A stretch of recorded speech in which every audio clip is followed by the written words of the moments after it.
سامعین آداب۔ بچپن میں گاؤں کی حویلی میں 2 برآمدوں کے بیچ ایک پرانا نعمت خانہ ہوا کرتا تھا۔ ویسے تو وہ کسی معمولی لکڑی کی الماری کی طرح ہی تھا، مگر نعمت خانہ اس لیے کہلاتا کیونکہ اس کے اندر نعمت ہی نعمت، بچا ہوا کھانا بھی اسی میں، محلے سے آئی ہوئی سوغات بھی اسی میں، یہاں تک کہ چٹنی، اچار، چائے کا بسکٹ، گڑ، شکر، نمک، مرچ، سب کا سب وہیں پایا جاتا۔ جاڑا ہو یا گرمی، نعمت خانہ سب کے لیے حاضر رہتا تھا، بالکل کھلی کتاب کی طرح۔ اس کی چوکھٹ پر میل جم گئی تھی اور اس کی کنڈیاں زور سے چوں کر کے کبھی بند ہوتی کبھی اٹک جاتی۔ لوہے کی جالی چاروں طرف سے لگی تو تھی، مگر اس پر بھاری میل نے مستقل پہرا جما دیا تھا۔ اگر سوتے وقت نعمت خانے کا دروازہ ٹھیک سے بند نہ کیا گیا تو رات کے کسی حصے میں کوئی نہ کوئی آوارہ بلی آتی، اپنے ہاتھ سے ادھ کھلے دروازے سے جگہ بنا کر گھس جاتی اور سارا دودھ گٹک جاتی۔ اگر اس کی حرکت سے برتن ڈھنمنایا تو گھر کے لوگوں کی آنکھ کھلتی، ورنہ صبح ہی پتہ چلتا۔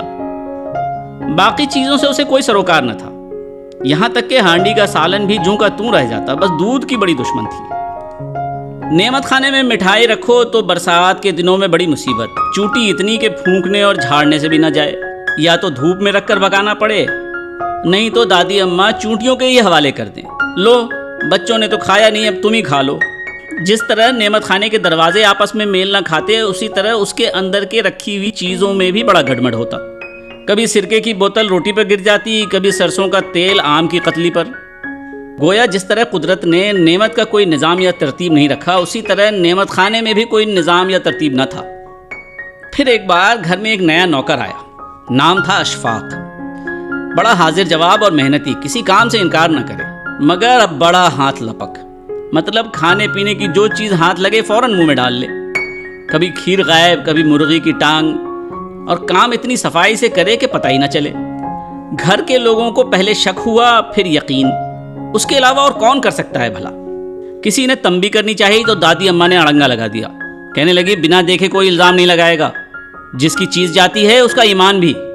اب دادی کی بات کون ٹالے، مگر چھوٹے ابو طاق میں لگے رہے، جس دن رنگے ہاتھوں پکڑا خوب ٹھکائی کروں گا۔ مگر چور چوری کرتے کرتے سیانہ بھی تو ہو جاتا ہے۔ ایک دن کی بات ہے، گھر کے سارے لوگ دور صحن میں دسترخوان پر بیٹھے کھانا کھا رہے تھے۔ اشفاق میاں خوب تیزی سے کھانا لالا کر دسترخوان پر لگا رہے تھے۔ جب سارے لوگ کھانے میں مصروف ہو گئے تو وہ خاموشی سے نعمت خانے کے پاس پہنچ گئے۔ نظریں دوسری طرف تھیں اور ہاتھ سیدھا نعمت خانے کے اندر بالائی کی ہانڈی میں۔ ہڑبڑاہٹ میں کیا اٹھایا اور کیا منہ میں ڈالا، اس بات کا ہوش نہیں۔ انہی دنوں نعمت خانے کی جالی میں سوراخ ہو گیا تھا اور اسی سوراخ سے ہو کر چند شہد مکھیاں بالائی کے اوپر پہلے سے براجمان تھیں۔ اب اشفاق بابو کے کہاں وہمہ گمان میں تھی یہ بات، وہ تو صرف ہاتھ کی صفائی پر یقین رکھتے تھے۔ گویا جب منہ کے اندر بالائی کے بیچ موجود شہد مکھیوں نے کاٹنا شروع کیا تب ان کے ہوش اڑ گئے۔